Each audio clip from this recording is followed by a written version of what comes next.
In a second-hand set of dimensions, on an astral plane that was never meant to fly, through wavering star mists, see the Greater Tuin. Drifting onwards through space, atop the shell of the world's turtle, are 4 giant elephants, upon whose broad shoulders rests the Discworld. Welcome to Dining Table Discworld. We're reading through the Discworld novels and discussing them at our dining table. Be aware there will be spoilers for the current book and others in the series.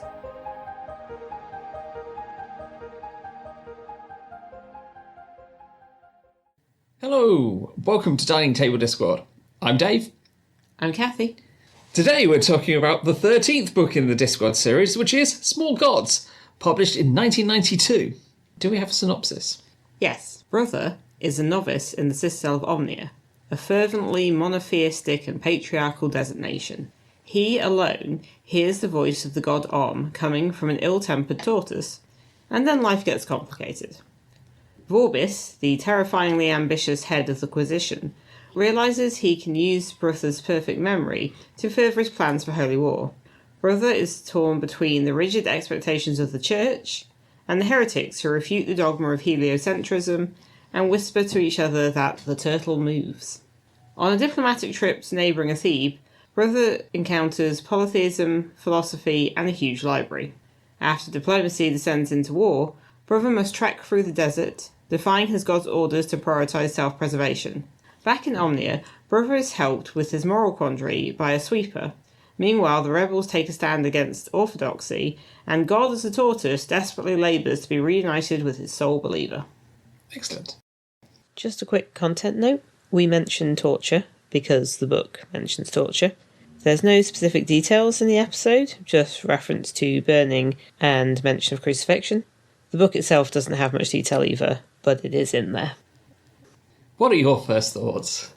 So, Small Gods is one of the ones that I only read once as a teenager and didn't remember much about. Just sort of odd bits. It is one I've also heard a lot of people talk about and praise very highly and say how important it is to them, so I was interested in coming back to it. And yeah, I liked it. I thought it was very compelling. There's a lot of stuff in there that I understand more about now, partly because of stuff I've studied and stuff I'm interested in, and partly just, I guess, living. And yeah, I did like it, apart from one thing that I'm going to mention when we get into it a bit more. I can see why it's so foundational to a lot of people. It's not had that effect on me, but I think when I first read it, I probably wasn't in a place for that. And now, I guess a lot of my own ideas are already, in place. Yeah. How about you? I think this is one I've read a couple of times and have never gone back to, and I think that, it's an okay book.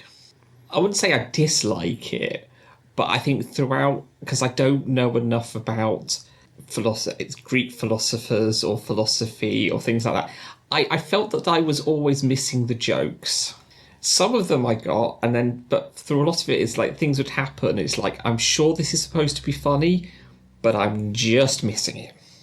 I don't know. It just fell a bit flat for me. I mean, it's not just, there's some philosophy in there, which is not my favourite part of. Yeah, I think it's in general, but there's also stuff about early Christianity and things. Again, as well. it just felt me, and it's just a little disappointing because it has the first bits about history monks, which I love, and I can certainly see the sort of moral and ethical stuff. It could definitely be very formative, and perhaps it did form some of my early belief, but obviously not well enough that I went, yes, I can point to that book. Yeah, but perhaps again we're old enough that I think a lot of our thoughts on things possibly marry up somewhat to what the book is saying anyway. When it comes to personal religion, I've gone through a bit of a journey between the ages of about 10 to mid-20s. Yeah. I say journey, it sounds quite grand. Just my opinions changing over time from how I was raised. Well, I think we've both got a mother who's Christian and a father who's atheist. Yes. And the general thought is that you kind of pick up the religion of your parents. And I've certainly been through both of those and ended up somewhere in a kind of like muddy agnostic sort of space myself. Like most people in Britain, I think. Possibly. What was first on our list? I've completely forgotten.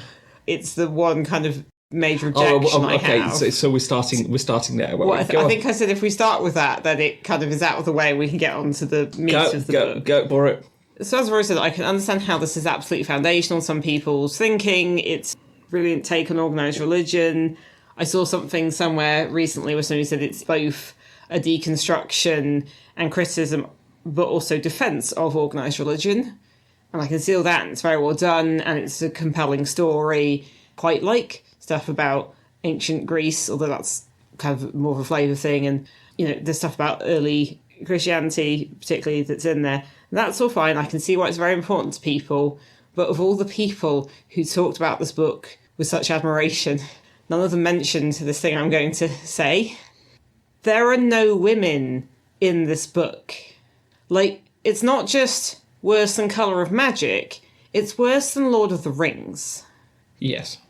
And when you're reading it initially, you're like, well, the initial setting, you know, the Citadel of Om, is very patriarchal. It's a very masculine space. But then even when they go to a Thebe, it's rather suggested that there are probably women there. But I can't remember if any of them ever speak. There's a goddess of wisdom. I don't think she says anything. She's just kind of there in a kind of like, here's a pantheon, here's polytheism. To be fair, none of the gods other than Om really say much. No, but they're just sort of shown. But yes, yeah, there are absolutely no... Well, there's no female characters. That there is one side mentioned character which is female, but I mean, I think there might be a bit when they're in the big square, which is where the general populace is. There are some in there. I think there's a suggestion that are women about, and it's made clear that this is not just a monastery; it's a functioning citadel. It is suggested there are a lot of people there, probably a lot of regular people that we don't really see. And I think the inference is that some are women, but none are specifically mentioned. I think one was asleep. Who's she? Who are you talking about here? One of the women in the... Well, because there are pilgrims that turn up, aren't there? So I think, again, the assumption is some of them are women, that of the various kind of trades and groups there, that, you know, there are women among them. But it's just, of characters, there's Brother's horrible, abusive grandmother who scared him so much as a child. And I think her words are quoted, but she's this kind of like terrifying childhood figure of the past. And then there's vague suggestions of carnality, which tend towards the feminine sort of in a very disjointed, sort of unclear way, particularly when Brother's the viewpoint character, because again, the only female he ever seems to have encountered is apparently his grandmother and maybe some people in the village he was in before, perhaps, who knows. And if this was just, you know, generic male fantasy writer writing in the early 90s, it'd be like, oh, okay, yeah. But it's Pratchett. He's famously good at putting women in his books. We've had 3 witch books at this point. Are you waving because you found a woman speaking? Yes!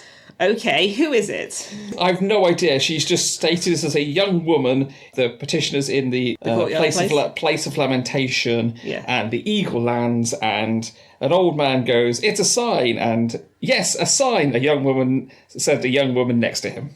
Yeah, so there's like a lady in the crowd.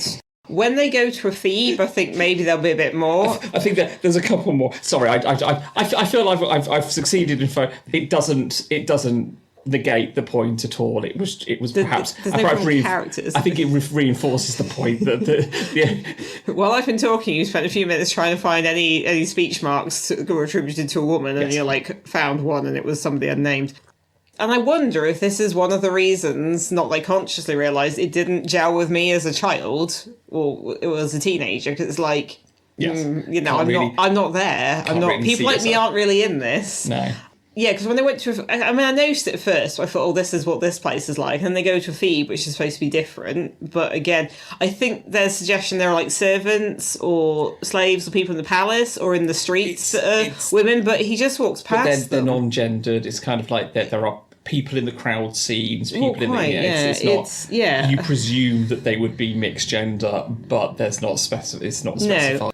And you could say, oh, well, Pratchett's, taking apart religion, and that's kind of very patriarchal here in the West, and okay, that's fine, but I feel a bit like a lot of this is based on early Christianity, and one of the reasons that we aren't celebrating Mithras now, who has the same birthday as Jesus, both 25th of December, is that the cult of Mithras was very popular in the Roman army, but was male only, whereas early Christianity, probably took hold and became so successful because it was for the whole community, and there's a lot of stuff about early women, and there's a lot of women in the Bible, and I don't know, I do trust Pratchett with a lot of stuff around gender. This almost feels like a bit of a kind of backward step, and also that someone's setting out their grand vision of how to be, which we'll get to, and there's just no one like me, is there?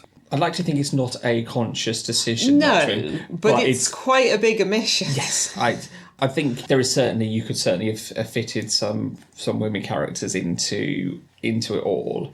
How significant they would have been, given the story, the philosophers are all men, I mean, you think about, other stuff he's done, again, the milieus that are very masculine, and they're still women in there, and strong women, and women with names and agency and things to do, rather than just this absolute absence. And it just also got me thinking, because if you look at another fantasy writer who was using fantasy to criticise organised religion it's a bit later, that wasn't it? It was late. Yeah. It was later. But, Philip Pullman, that whole story is mostly about a girl, and there's tons of women in that. So, yeah, I felt like I had to get that out before we got on to the rest of it.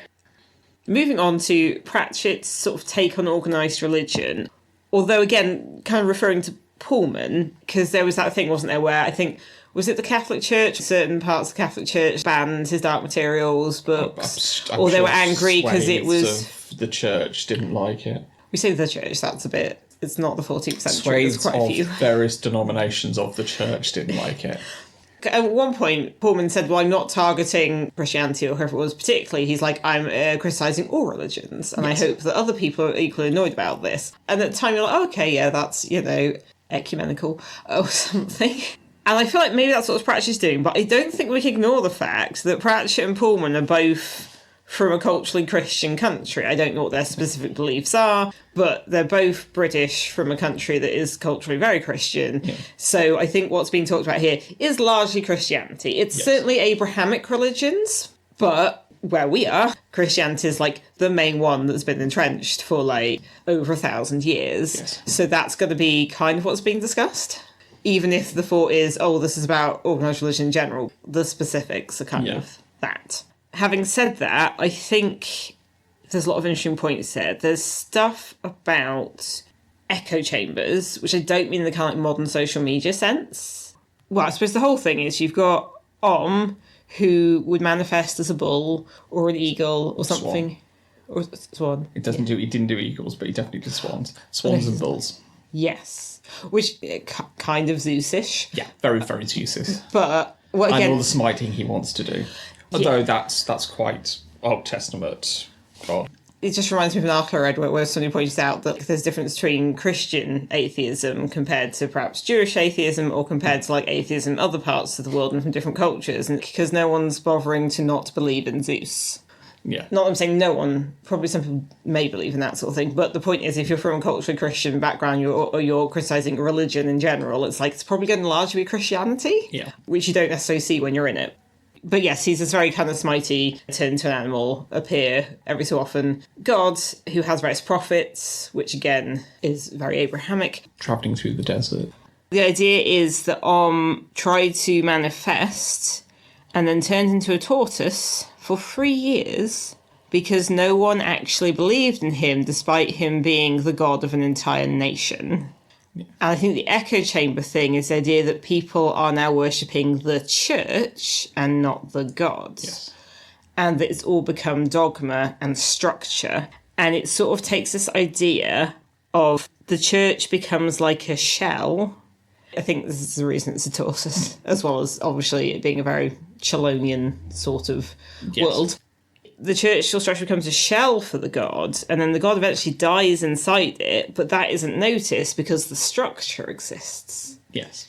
I think it's interesting to also to look at, because obviously Discworld is a world where gods are explicitly exist.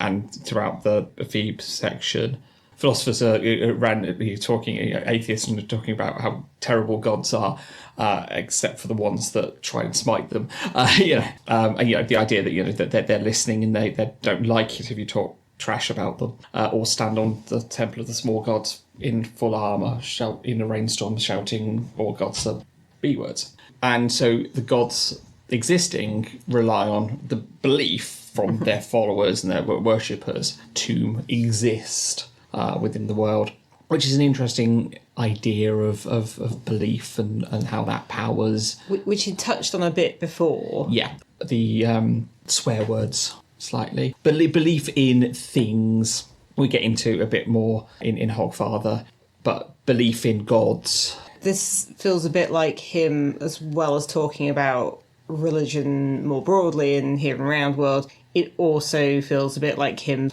nailing down a little bit more how it works in Discworld, because he obviously has been referred to. He's obviously had, the gods have been in there from the first book, so but not terribly involved. No, but this is kind of him sort of going, okay, this is how we're going to do. Yeah, and handling gods, as I say, sort of discussing as well gods existing in a world. And belief is a difficult, because belief sometimes is about intangible things in some respects. Well, I suppose it's the difference between faith and belief. Yes. You can believe in something, but you can have faith in something. Well, I think that's the point. Although Brother keeps being referred to as Om's only believer, and that's why Om protects him purely out of self-interest, and also advises him to do various things, again, out of his own self-interest, although they would benefit Brother. But I think the point is that other people believe in the church, but not in Om himself. Like, everything's... Yeah. I think the idea is it's like kind of... It's empty ritual. Yeah. It's... And again, the echo chamber thing, I think the stuff with Vorbis, it mentions how his mind is like, it's like a steel ball. Like, the only thing inside there is himself, so what he's worshipping is just himself echoing back. And I think that's like a smaller version of what the structure of the church is. Yeah. Because it's incredibly hierarchical, it's incredibly ritualised.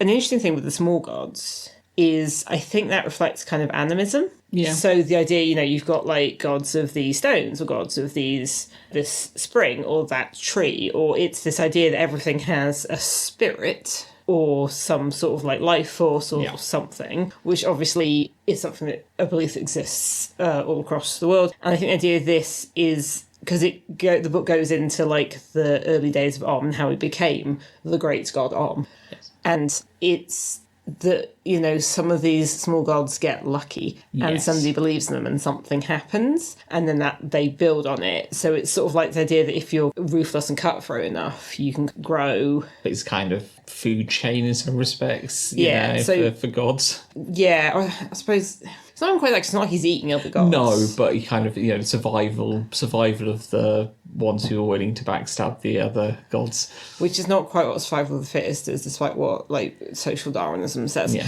But, so it starts with the kind of the parable of the Good Shepherd, like somebody goes and finds the sheep. But it's reinvented Om's origin, and it's interesting because it makes a point like, the shepherd did this, and Om spoke to him and helped him find his sheep, and so the shepherd started worshipping him as a thanks. Editing Kathy here. We had a slight dropout with the audio around this quote, so this is a re-record. The merest accident of microgeography had meant that the first man to hear the voice of Om, and who gave Om his view of humans, was a shepherd and not a goatherd. They have quite different ways of looking at the world, and the whole history might have been different, for sheep are stupid and have to be driven, goats are intelligent and need to be led. This is the kind of mythic origin thing I quite like, the idea that it could have been all different, had a slightly different person than the first prophet. Yes, Had been the first prophet. Yes, a big goat herder instead of a sheep farmer. Yeah, shepherd. Technicalities. Or the sheep farmer's guy that owns the land. Yeah. But yes, so that's kind of the early bit, and that's, as I say, it's got this mythicness to it. Although, again, my memory of the small gods was a bit different to what it actually was, but I wonder if that's based on other stuff with similar ideas I've read since. Yeah, I mean, they're really just there as kind of... They're kind of like a sort of chittering, chattering mass. Yeah. But the idea is that Om's got purpose and nous to him, although, again, only because Brother's there. And these others don't have any believers, but they're constantly swarming around. They sort of feel insecty almost, like they're sort of in a swarm and they're sort of going for where there's food. Yeah, there's this one person with belief, and it's kind of they're trying to steal it. And yeah. But going into the organised religion stuff, because again, there's this idea that there's like prophets every... I don't know how regular it is, but they seem to know another one's coming. But however often when Om talks to somebody, the prophets are again. I think the prophets are definitely Pratchett's discussion look at organised religion and how it is then twisted by scriptural transmission. Yeah, there you go. Which again, very Christian because of the Abrahamic religion. Well, Christianity is like the odd middle child of the Abrahamic religions. But the fact is, Judaism and Islam are much more similar to each other. Very strong traditions of very accurate scriptural transmission of their holy writings.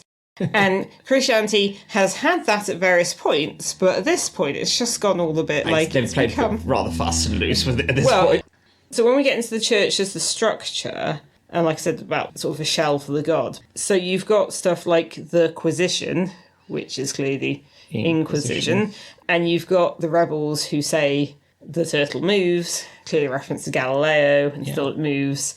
And that's quite interesting that he's taking the idea, because the whole thing with the Omnians is they believe that the world is round and goes around the sun. He's kind of having fun with it, but it's also a very serious thing. It's a bit like people have been tortured for all this sort of stuff, because that's the other thing, they're very torture-y. Yes. Which, although Om's always smiting people, he seems quite alarmed by the amount of torture that's been done in his name. I think it's different if you're doing the smiting. If you're smiting someone, it's fine, but people being tortured in your name? Just mass, of it, yeah. But yeah, the whole thing with obviously Galileo still moves, and the idea that Galileo was persecuted for heliocentrism, and then Pratchett's kind of turning it on its head a bit, and then obviously the fact that the sort of heretics, I don't think that word's used, but that's what that would be, who've travelled and seen outside Omnia, and like sailors who've seen the rim. But it's very early Christianity, because you've got a thing where they draw a picture of a turtle, which is very like what I was taught, admittedly, in primary school, RE, going to a C of E school, that like early Christians would draw a symbol of a fish, and that had some relevance to Christianity that I don't now fully recall. But I think if you write some sort of phrase to do with Jesus in Greek, because obviously that would be the language at the time, because it would, I guess, be the Eastern Roman Empire, it spelled out the word for fish. I don't remember precisely, but there's that thing with the fish. It's a fish. And the point is, it just looks like a sketch for a fish. Yeah. And this also looks like a sketch for a turtle. Yeah. But if you're in the know, you know. Yeah. Well, you've got different stages. You've got this mythic beginning, you've got like early rebels, but that kind of reflecting early Christianity, and then you've got the church and the torture. Well, obviously the heretics having secret meetings, which again is supposed to be this idea against Rome. Although the Roman Empire was unpleasant to Christians, but they were unpleasant to lots of other people, including Jews. I think they were equally unpleasant to everyone, I think, at the end. Well, not equally, no. Different times. The point is, it was a polytheistic thing. If you were worshipping the Christian god, they'd be like, okay, fine, that's just another god. I mean, I think Christians see this a little bit weird to start off with, and there were like lots of rumours around. So they were perhaps slightly outcasty, but it wasn't like a mass scale persecution, just these people. It kind of goes into stuff that's more current. So there's a bit that I think was referencing also prosperity doctrine, which is I'm just going to nod and agree at this point. Prosperity doctrine is a very modern thing. I mean, it's probably been around a long time, but it's very big in like North American evangelical circles, and is frankly probably a major cause of a lot of the world's current problems. It's the idea that if you are wealthy, it's because you're doing well, and if you're doing well, it's because God wants you to. So actually, the more wealth you get, the more it shows God loves you, and that what you do is therefore morally correct, because God is rewarding you. And people who aren't wealthy are clearly being punished by God. So yeah, it's dreadful. Yeah, it's dreadful. But it's also incredibly huge in a lot of powerful places. Yeah, you can see what you hear about that. I mean, Pratchett doesn't specifically mention that, but he says some stuff that sounds a little bit like, oh, you're supposed to take a vow of poverty. No one's really checking that, It's like, there's a lot of wealth in the church, so, which again is a thing that's gone back a long time. It's one of the things Luther was a bit annoyed about as well, so, it just kind of made me think of that. And then you've got the Holy War stuff. It's like, we're going to justify our holy war. They were persecuting us, so we will persecute them. And how that's all very manipulated. Yes, I mean, we need a good excuse, so we're going to go send someone over there to do something really, really stupid, get themselves in trouble, and then we're going to invade because it's... Yeah, well, it's interesting because, they sent a guy over as a missionary, and did they write a load of letters? That's the other thing, because they sort of make reference to writing a lot of letters, which is obviously a reference to the epistles, but I can't remember the exact joke now because it's been a little bit since I read it, but it's also the fact they make a reference to being a chain letter. Yes. And I was like, which obviously was a whole thing back in 92. Did you ever get... I mean, it was a bit later when I got one. I never got one. I think I got one, once, within some years later than that, and my parents well, you can do this, one time. And then email came along. And now everything is spam.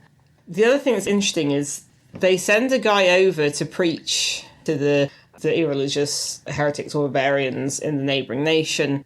And it's this whole thing where, again, with a lot of evangelical religions, because that's a incredibly ineffective way of doing any kind of conversion. Yes. And actually what it is for is to strengthen the in-group. Because you go out and you tell people, here is the word of God and it will save you. And people are all a bit dismissive or outright hostile. And it just reinforces that, the only people you can trust is us, your religious community. So that's, a thing. But also in the book, Pratchett isn't saying, it doesn't say that having a religious community is really a bad thing. No. It's just that this religious community has become, I guess, corrupted. And again, it's the whole idea of it becoming an echo chamber of shell. It's just bouncing the same stuff back at each other, and there's not necessarily any real faith. Although, again, that tortoise is very grumpy and vengeful, so he doesn't really seem like he deserves it. It does feel like Brother's faith is a thing that marks him out. So the other thing I had was militant decency and kindness, which is, again, talking very specifically about Brother. But do you have anything else on the, religious thing? No, I think, I mean, there's no point does he say, religion is bad, don't do religion. I think it's perhaps getting you to think more about the religions you're following, or why you're following, or how it's organised. Yeah, perhaps have a look and say, are the people I'm following and listening to, and the things I'm being asked to do as under religion actually, I wouldn't say worth it, but right. So I think that comes very nice into Brother's thing, because he has all these rules and he's memorised all this stuff, which was a bit like, I don't know what you're talking about, what is this? It's like, no, yes. I didn't say that. Yeah, with good examples of prophets just going, okay, do you know what I don't like? I don't like this, so we're just going to make it a word of No God. necessarily prophets, just people writing it down later, like scribes. Well, no, they were carved onto the doors. The prophets come back from the thing with their book of whatever. Yeah. And it's carved onto the doors of... Well, that's what they're told. How long those doors been there, Dave? Somebody commissioned the doors at some point, is what I am saying. It wasn't that shepherd at the start. It was after they'd built the city. The thing with Brother is that he seems to be in a religion that has some lip service to kindness, but that doesn't seem to be a big part of it, and his God certainly isn't into that at all. No.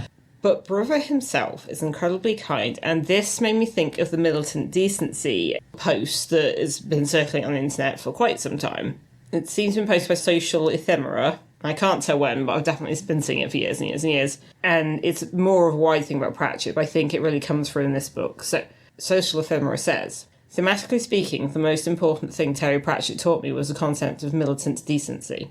The idea that you can look at the world and its flaws and its injustices and its cruelties and get deeply, intensely angry, and you can turn that into energy for doing the right thing and making the world a better place. He taught me the anger itself is not the path I should be fighting. Nobody in my life ever said that before.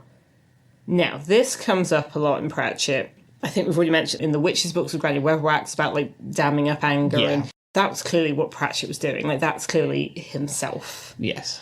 He's so angry about some stuff, but he's laying it out there, but in a way that's engaging and accessible and funny.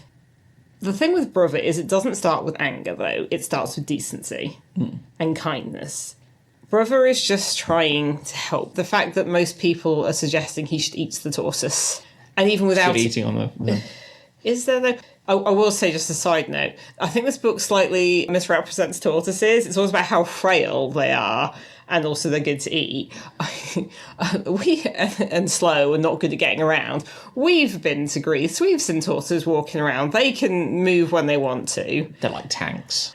And also, Natalie Haynes once said in, I can't remember if it was in a podcast or one of her shows I went to, but anyway, she said she'd seen some tortoises fighting when she was visiting some ruins in Greece and found them quite terrifying. So I think they're just a bit hardier than people think.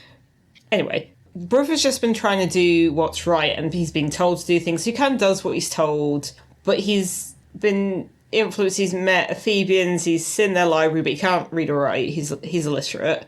And he's kind of seen the heretics, and I think he's just getting all these ideas and he's not quite sure what to do. But when he is stuck in the desert, and it's just him and and Vorbis. And at this point, he understands what Vorbis has done. Vorbis has, as you say, basically engineered a holy war. Yeah. And in fact, what we learn is that Vorbis had started engineering the retaliation before he'd even sent out the guy for the justification. He was planning well in advance. Vorbis is absolutely terrifying. And, actually, Tansy Rayner Roberts has quite a good post published recently in Speculative Insight. And it's one of the ones that's free to read about Pratchett's villains. I think it's 7 of the worst villains. And Vorbis is definitely in there. Also, I think when we read Pyramids, I was expecting Dios to be worse, and I think what I was actually remembering was Vorbis. Yes. Because they're both very deserty. They're very, very similar. It's like a terrible guy in charge of things in a deserty place. Yeah. I mean, Dios has mentioned that post as well, but he wasn't as bad as I thought he'd be when I read it, and then I read this, I was like, I was thinking Vorbis. So Vorbis is this horrifying person who everything he does is justified. Everything he does, he knows in his mind this is the God. And the idea is his mind's like a steel ball, and all he ever hears is just his own thoughts echoing back at him. Again, it's that echo chamber thing on a small scale. Because the only way to get to Athebe is by boat, because there's a desert in between. But what he did was he sent tons of people to create a route through the desert, and then people died to create that route on his orders. But what happens is that he then has to go back through this. And the only reason he survives is because Brother will not leave him behind. So is there, and he is terrified. If Brother dies, he is just a tortoise forever. He's lost. That's his only believer. So he's constantly telling Brothers, leave him behind. He's awful. You don't like him. Because this is the thing. At one point, it seems like the Ephesians have them catch and have the upper hand. He sees Brother as a tool and uses him, and then they end up taking over, and then they get fought off. But at that point, it's been made right, because Brother's got enough information, because everyone underestimates Brother, so they just can't tell him things. Even Vorbis knows he remembers everything and tells him to forget, and so that's not possible for him. But Vorbis is a bit like, there's the actual truth, and then there's the spiritual truth. And it's like, what actually happened was, they said, the Ephesians killed our man and were terrible to him. What they did was they laughed at him and humiliated him a bit and said, no, you're being a pest, go away. And that was all ginned up to create a retaliation. But the time it took to get those tracks through the desert, he started planning it before. Yeah. So it's very engineered and therefore quite terrifying. Vorbis appears to be brain damaged because they're in a shipwreck and they get washed up on the shore and they're in the desert, and Brother just keeps walking. He says we have to go back to Omnia. Om's there. Om's protecting him from the small gods, but he's like, leave him. But Vorbis just seems to be catatonic. And Brother is there, trying to share what little food they have with him, trying to give him sips of water, trying to shade him, kind of basically, I think, carrying him. Yeah. And at one point there are lions. No, just one lion. One lion. Okay. And Om says, leave him to the lion. If the lion will eat him, you can get away. Because all Om cares about is Brother, because he only exists because Brother is there. And even though Brother is being ordered by his gods, who he obviously believes in because he can hear him, to basically sacrifice somebody else for his own preservation, Brother will not do it. And that is the purest version of him. And it's that idea, you go out into the desert and you kind of find out like the Revelation Desert thing. Again, very Abrahamic religion. But yeah, he goes and he drags him. And only once it's clear they can make it do we see that Vorbis, horrifyingly, was faking it the whole time, using Brother to survive. And then as soon as he gets the opportunity, he knocks him out. Knocks him out, tries to kill the tortoise, and then just goes.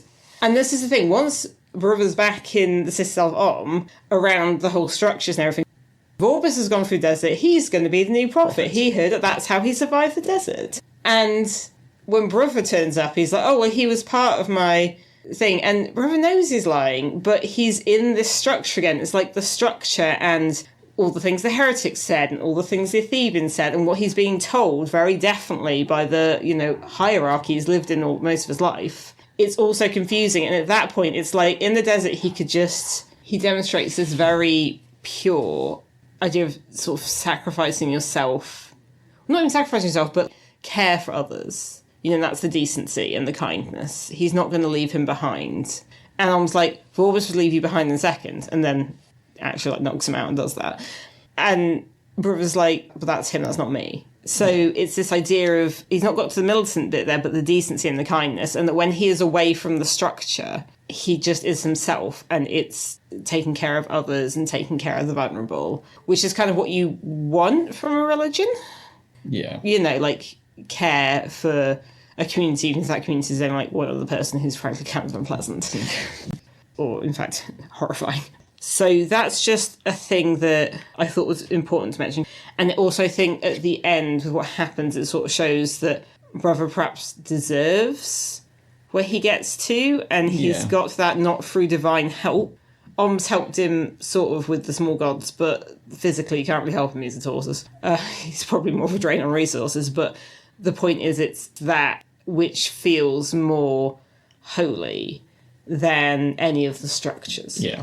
Do you have anything else? I'm just letting you go on this one. I think this is the thing. I don't have as much kind of thoughts on that kind of side of things. That's fine. Which is possibly why the book, didn't quite...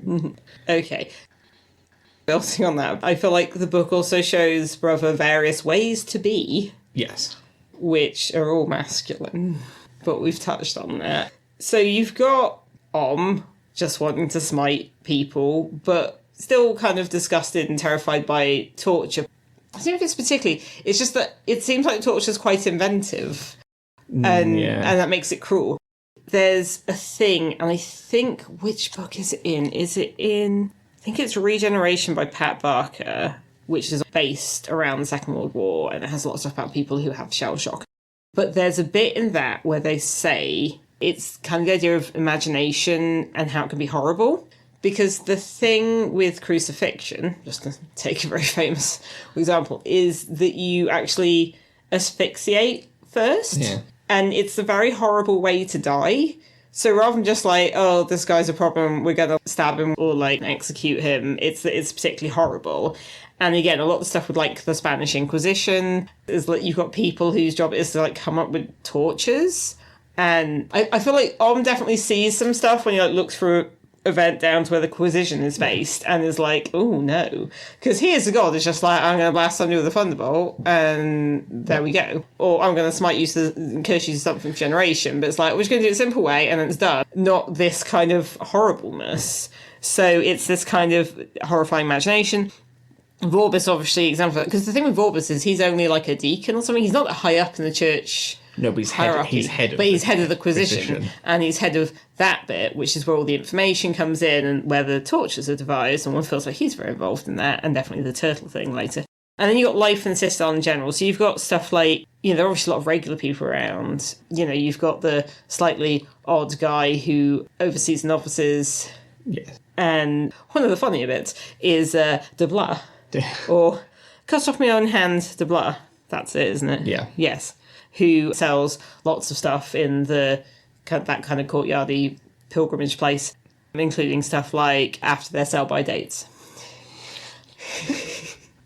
He's also the guy who later kind of comes up with the idea of the turtle as a symbol, but it's kind of taking what was the heretical symbol. When Brother finally stands up to Vorbis decides to make an example of him because, he's only going to show him any kindness while he's useful. And as soon as he stops being useful, it becomes a problem. Because the heretics believe in the turtle, they do this horrible thing where they make an iron turtle, strap him to it, and then they're going to set it on fire, so he's basically burned. It's again burning people. I mean, burning is a very inefficient way to do almost anything. Yes, but it's very painful and torturous. Yes, torture. Oh, because that's the thing, because de Blas, because it's supposed to be this big thing where he becomes the prophet and takes on whatever mantle it is that involves, and torturing and executing Brother is kind of part of that. And so So then the turtle becomes the symbol. And de Blau's like, I'm just going to take the little man off of it, though. So obviously the whole thing in Christianity is like, oh, the cross. Okay.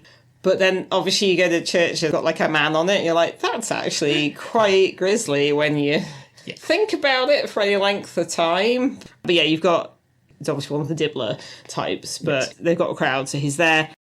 So when he goes to Thebe, he meets various philosophers, and you've got Zeno and Ibid, who are in pyramids, so we know that that's got to be sometime within like a few decades of that, which we might get to timelines later. We'll get to that in a moment. But then you've got Didactylus and his nephew Ern. So Didactylus is clearly Diogenes, because he lives in a barrel. He's also blind, but finds a way around. So Ern kind of helps now. His nephew Ern, it's spelled U-R-N, like Grecian urn, so that was funny. And I mean, you know how I like to see a Grecian pot in things. But Ern's more of like an engineer. And again, we get steam. Yes. And when is this? So you've got Didactylus.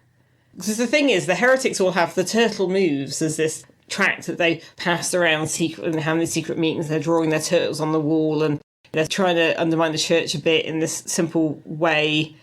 And it's all based on Didactylus. Didactylus didn't even massively believe that. He just kind of wrote a thing. And people were like, this is going to be the basis of our new faith. And he's like, I'm what now? He didn't mean for that to happen. He just, And they end up being taken by the rebels and they have him like, oh, you now have to teach us. And he's like, it's just a thing I wrote down. What? You need to make some money. Yeah. Got to keep the barrel furnished. Although Didactylus has quite a good thing. Well, it's kind of like the whole still it moves thing, if it had been badass. Didactylus means two fingers, and so Didactylus is basically putting two fingers up. Brother sees the philosophers who kind of seem to be sort of philosophizing, also sort of entertainment. He meets Didactylus and Ern, talks to them. Ern's very engineering, building stuff, and he creates a boat and like a steam... Is that also called the steam turtle? It's steam turtle. Everything's a turtle of some kind. It's based off the Roman shield formation. Oh, yeah. It's basically the Roman shield formation crossed with a tank. So a powered Roman shield formation. He also had like a little steamship, didn't he, as well? Yeah, but kind of, again, like a... pretending to be some kind of motorboat, basically. I mean, there's also the bit where they show how Thebe had previously defeated their enemies because they have the big thing of mirrors, which is basically the Aristotelian death ray. Yeah. Which is the idea that if you got enough mirrors and you focused them the right way, they would send a death ray that would attack any ships that approached. But they did it on Mythbusters. That's not actually true. Aristotle apparently did come up with something like that. Good in theory, terrible in practice. Yes. I mean, it's effectively making a laser out of sunlight, but it is really difficult to do. Again, it's one of these ideas that's attributed to Aristotle. It's kind of interesting because it's a mixture of philosophy as the kind of abstract thought stuff, but then you've also got what used to be called natural philosophy, also now known as science, and also kind of engineering in there. So it's this idea that philosophers are useful, but sometimes they're coming up with something that's a bit like, I'm sorry, what's this? And sometimes they come up with something that actually seems like it might be handy. Just being in a Thebe, brother speaks to a slave. And they're like, oh, we don't have slaves in Omnia. And the slave's like, well, that doesn't sound very good. Because basically the slaves are unionised? Yes. Like, basically they've got terms and conditions that almost... It's like they get to, 1 week's free runaway. They get to run away for free 1 week in a year and kind of it's a holiday. I mean, you've got to remember that the part of the ancient world that Pratchett is based on didn't have what we now call chattel slavery, and it wasn't based on particular populations. So people would be slaves, but usually because like their city had been conquered. There's a whole thing in ancient Rome, for example, where every so often it's going to be a bit like, should we do something to mark out who's a slave and who's free so that it's visible to people? And other people are like, no, because they don't know how many of them there are, which shows that it wasn't based on any kind of racial or ethnic or specific like physical appearance or group. It's just that like some people were slaves, and obviously slavery is bad, definitely, but it's just interesting that Pratchett's getting this thing and making it sound very unionized. I work between these times, and as you say, one runaway a year, but that's like the holiday, and but then you come back. It's like, oh, we can free you. And he's like, no, that sounds difficult. It's like, well, who would feed me then? Yeah. It's like, you have to feed yourself. That sounds worse. It's like, well, no, because I'm being fed right now. 3 square meals here. Yeah, and it's just kind of this, again, so you can be free. It's like, but if freedom is more difficult than slavery or indentured servitude or some things. And then you've got Simony and the rebels. So Simon is somebody who's, I guess, guards military bits of the church. They were sort of, not royal guard, sort of holy guard. Yes. But I'm thinking Vatican guards, kind of. Oh, the guys with the fun outfits. Yeah. Yeah. I don't think their outfits was fun. No. He's part of the rebels, so he's actually the one who's kind of leading the rebellion. Because they're kind of aware Vorbis is awful, but they also are against the church, and they get Ern to build them this stuff so they can cross the desert and break in. But he seems very grumpy. Yeah. And then one way to be that I think is open specifically to Brother that's shown is St. Ungulet. Ungulet? Yes. While he's out in the desert, Brother meets a guy called St. Ungulet, although it turns out that that's probably just that his initials are ST, not that he's been sainted. But he lives in the desert among the small gods, and it's wonderful. He has the best food, the best drink. There's beer's always on tap, there's always a load of meat. Women. Well, again, I don't think the word women is actually said, there's just references. And who's going to talk to? Angus, yes. And he's like, oh, that's right, Angus, isn't it? And he's turning and talking to somebody, and Brother's like, there's no one there. But then Brother spent the whole book talking to a tortoise. And Brother realised, here's somebody else, the small gods, because they try and tempt him in the desert. Again, the whole thing. But stops them. And what happens is, Brother's like, but do you not find every so often you have to drink out of a puddle and eat a lizard? And he's like, yeah, every so often I do kind of just want to drink some puddle water and just eat a lizard, even though they're a bit chewy. But it's right, the rest of the time it's all beef. And basically, this is a guy who lives entirely in this kind of world the small gods have made, because they need a believer. In order to get a believer, you have to do stuff for them, but they don't have any physical existence. No. So it's all mental. So it's kind of this idea that if he wanted to, Brother could just maybe stay in the desert and live a life that's entirely fantastical, but every so often he would have to actually take care of a physical need, which would mean eating half a lizard and drinking out of a puddle. And it's interesting because St. Ungulet is living on a big platform on a big pole. Yeah. That's an actual thing. So there were these people called the Stylites, which was a reference to, I think, Simeon Stylites, who was this weird hermit guy who basically lived on a platform on a pole, and was very holy for some reason.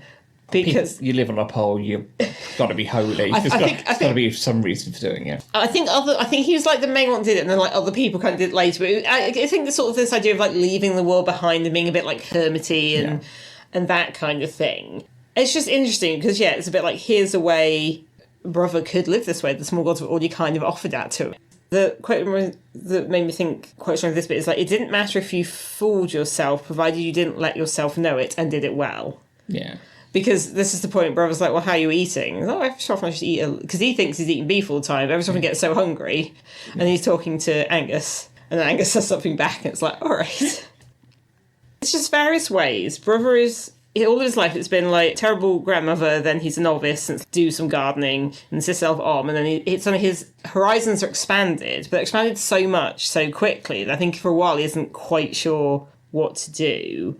And again, going back to Vorbis, as this terrible person. The worst thing about Vorbis isn't that he's evil, but that he makes good people do evil. He turns people into things like himself. You can't help it. You catch off him. Yeah. And again, this idea that if Brother wanted to, because initially he returns, it's oh, Brother, who helped me in the desert, you can be at the right hand of the prophet. He could just live in the church and get quite high up and then be a bishop or whatever it was. I can't remember. That gives him a bit of leeway, but he has this horrible moral quandary, and he could do that. And again, it goes back to fooling yourself.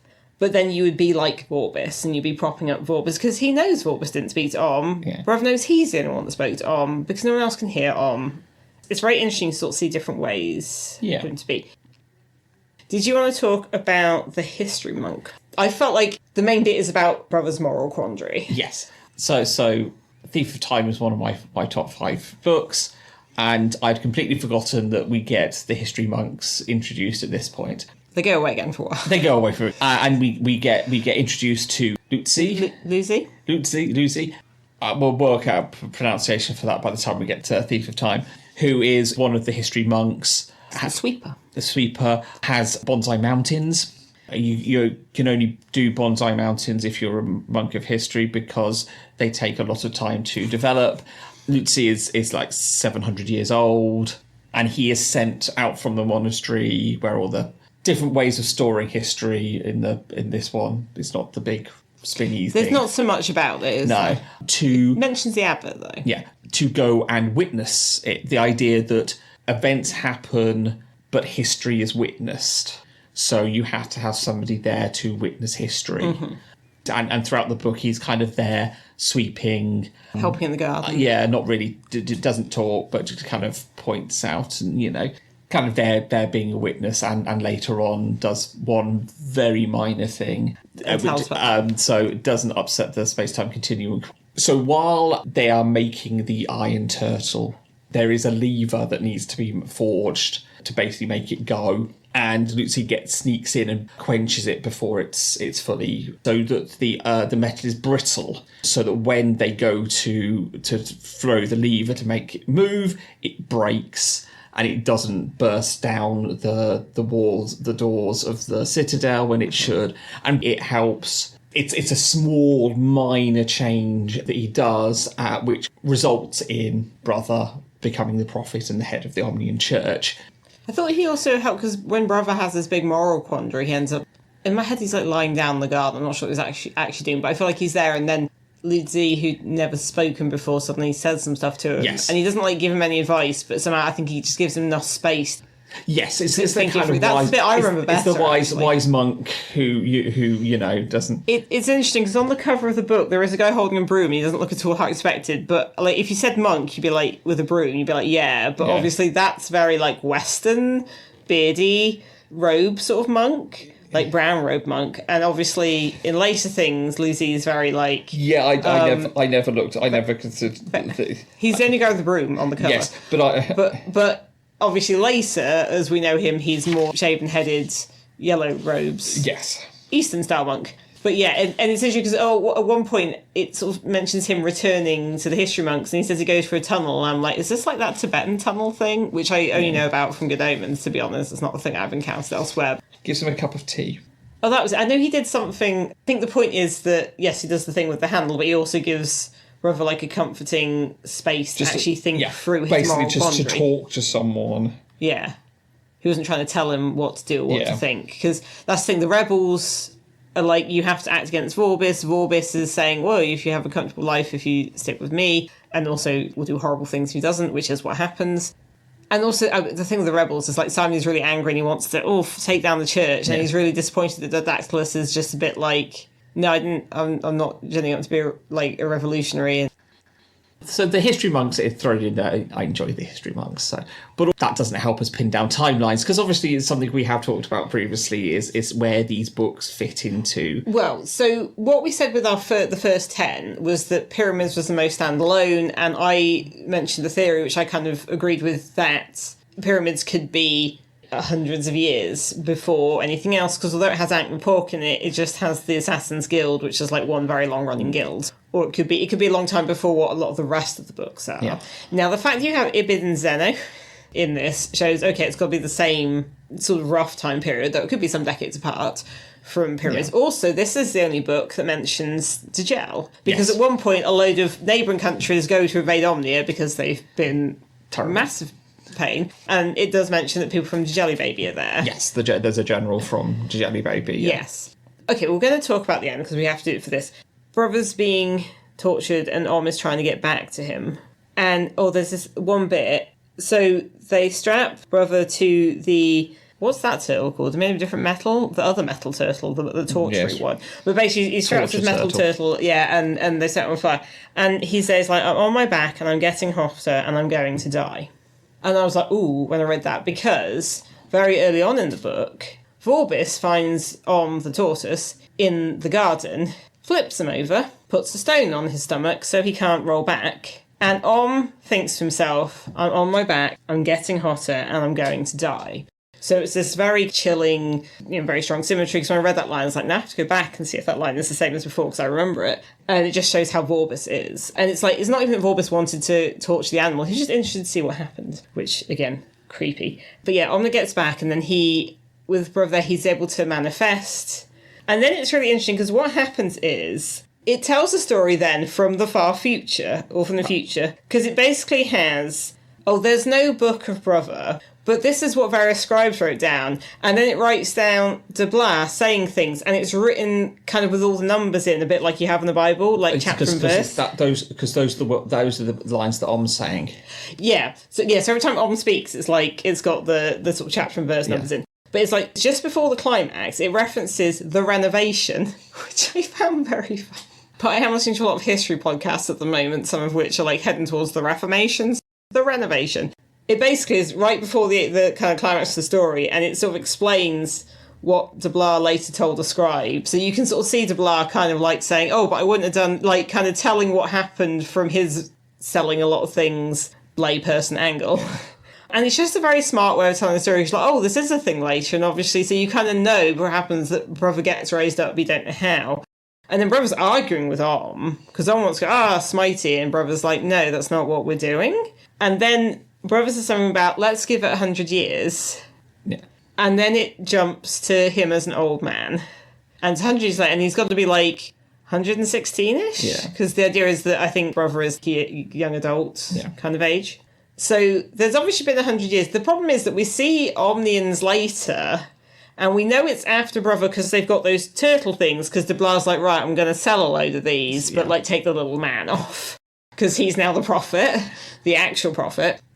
And we see Omnians going about, and it's clear that the church exists. And there's the whole thing with the library as well. Yes. It's got a massive library because Brother, although he can't read, we haven't talked about him saving the library, have we? But no, so there is basically the burning of the Library of Alexandria, which all librarians sigh, and so yes, they go and burn the Omnians when they're invading a Thebe, because obviously they don't want that the knowledge of a Brother basically memorizes the board, but not because he can't read. He just memorises the shapes and pictures. He's illiterate, so he can't read or write, but he has perfect recall. So if you show him something, he can write it again. So they just hold scroll after scroll up in front of him like he's some sort of computer drive. Yeah. And I'm pretty sure, and I can't remember what it is, and there's probably a few different things, there are traditions where when people are being threatened, the authorities that are coming to bring us down, are going to destroy our writings, so people would memorise sections to kind of transmit it, but the point is he's memorised the whole library. But so you don't get much of what this future church is. And is it the future, or is it like what we think of as present day? Because all we know is that the Omnian Church has Brother and has the turtle symbol, but it's hard to tell from the few Omnians we see quite how that... It still seems very churchy. I would sort of lean towards it being the sort of the end of the book is more where we're at. But it could be later, because obviously after Brother dies, the church continues. So is it that's actually later and things have been changed? It could be, It could be quite a lot later, I think. I think we know this links to pyramids, but it doesn't tell us at what point pyramids is, and I think pyramids could still be a century before. I think 100 years perhaps, but I don't think you're pushing. I think it could be more. I don't. Not with the Assassin's Guild, and the Assassin's Guild is obviously very old. Okay. It's like the university in Oxford. How long's that been there, Dave? I left there. I don't care. So, I think the point it could be. I think this and pyramids. I think is in the past. We think it definitely is in the past.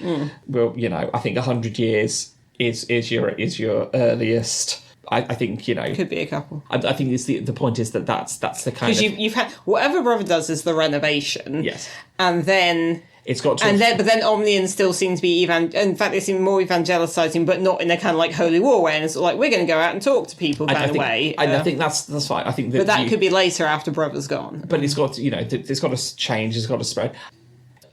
So the other thing I want to talk about is the thing after that. Yes. Normally, obviously death appears in every Discworld book, somebody dies, and it's like death takes them, but then what happens next is up to them. In this, consistently, people die and they're in a desert, which makes sense, they're from desert culture, but even the sailors, they're from desert, it's like a desert coastal nation, and a lot of people on a ship die in a storm, and after death takes them, they're on a ship in the desert, so like sailing across the desert. But everyone who dies, or certainly all Omnians who die, they're in the desert. They cross the desert. And the idea is you cross the desert to get to whatever's next. Yeah. And then Brother, the prophet of Om, the prophet who created the renovation but doesn't have a book of Brother, dies. And Om's there, And he's going to walk through the desert, and then he finds Vorbis, who died a century beforehand. And I think this is this idea of a reward later. Vorbis, who has been the most terrifying and certain person in the whole book, is afraid to walk the desert himself. So Brother says, well, I'll go with you, you follow me. And he guides him through. Goes back to the thing, no matter what Vorbis is like, brother is brother, and he's going to help. Yeah. So that felt very powerful. Yeah, there's just a lot to it. It's not struck your eye quite the same way. And again, I think a lot of the stuff that you felt you were missing from it, I kind of got just because I've studied a lot of history stuff around this. Again, it's not... I think it's the kind of thing where people didn't necessarily need that because the underlying message, but for me, I think I've read it either when too young or too old. Also, maybe the lack of women have a... Yeah, perhaps I don't need the underlying message, so the rest of it is kind of like, then I'm kind of feeling like I'm missing stuff. I mean, I think if you're doing a read like we're doing, I think this much like Pyramids is skippable. But a lot of people say it's a good starting point. I mean, you and I are saying it didn't gel with us so much, but I can see it. Because if what you want from Pratchett, you've heard he is taking on big ideas, he's talking about militant decency, and that's the thing you're interested in, then Small Gods makes sense. Also, then you're not like, I have to remember who these characters are. It's just like, here you go. So. I mean, I've seen it as a couple of different versions of where you can start based on what you're interested in. Small Gods is always there. And some people say this is when they feel like Pratchett really gets into a stride, which I can see. I'm not going to argue that. I think, certainly for the last few books, it's been building. And if you consider again, Pyramids being the close one, we said Pyramids is riffing on stuff. It's not railing against anything. No. This is absolutely... railing against so much stuff. So there's the stuff like how they do democracy in Thebe. There's just all these little bits as well. Like some of the stuff I've mentioned, there's only small references. Stuff like, and then 5 years later they elected another one just like him. And really, it was amazing how intelligent people kept making the same mistakes. And you're like, ooh. Yeah. Or the thing about... this is about gods, but also it's society. It's like people who aren't busy all the time might start to think. Yeah. There's an aside point, and that's a whole essay on how things are and why they're bad. Yeah. So I can see if that's what you're looking for, if you're looking for something that has that kind of spirit, that kind of railing against all sorts of stuff, this is absolutely in there. The other one is Breath of God was ultimately the sweat of men. Because there's the whole idea with the big doors. That they're supposed to... the breath of God opens these doors. It's a mechanism. And the thing that turns the mechanism is all the people they're torturing in the basement. Yeah. Again, it's kind of like a mechanical Turk, but also that it's kind of more horrific than that. Yeah. There's just so many bits in it that you can really get into. And I think that's why so many people love it. Yeah. And so I think it can be a good starting point. It just gets not gelled quite as much with you and I. No. But, That's fair. There is a lot. I haven't even got all the references. The mentions of the Platonic Cave and shadows. Brother says the Captain Oates line when he jumps off the ship. Yeah. It's like, I'm going out maybe sometime. You're about okay. I don't know if they still teach that at school here. Possibly not. Yeah, and some stuff with the gods as well. Starts to become, because he's been something small and humble for 3 years, and he sort of sees how the gods are. Because it's the whole thing about how eagles kill tortoises is that they pick them up, they fly, they see a pointy rock, they drop them on it so they smash, and then they can eat them. And that's also how Aeschylus, the real-life ancient Greek playwright, is supposed to have died, that his head looked like a rock. A tortoise was dropped on him from a great height. I don't know how true that is, but it's memorable. But yeah, it's this idea that the eagles are, very cruel, and starts taking against eagles and then starts seeing to the gods, it's like, we're all like eagles up here. The gods are so high up. Yeah. They've just forgotten everything, and himself was like that too. Here's another good quote. It's like, logic is only a way of being ignorant by numbers. So I can absolutely see, it makes sense for people. Although we've managed to talk about this for quite a while now. Yeah, I mean, as I said, there is a lot to it. He's writing about things and... And again, this is what was missing from Pyramids, I think. Yes, I think very much so. You actually got something that you feel like is, It's very meaty. Yeah. Okay, well, there you go. If you like something that's a bit meaty, there's good eating on them turtles. And I realised I said turtle rather than tortoise. So, we're going to wrap it up there, I think. The next book is Lords and Ladies, which is another one I don't think I've read that many times. I've read that one a lot. Okay, that doesn't surprise me. So, thank you all very much for listening, Yes, and we shall see you next time. Bye. Thank you for listening to Dining Table Discworld. You can find us on Facebook at www.facebook.com/Dining Table Discworld. You can also find us on BlueSky at dtdiscworld. All our other contact information and credits for our music can be found in our show notes. Thank you for listening again, and we'll see you in our next episode.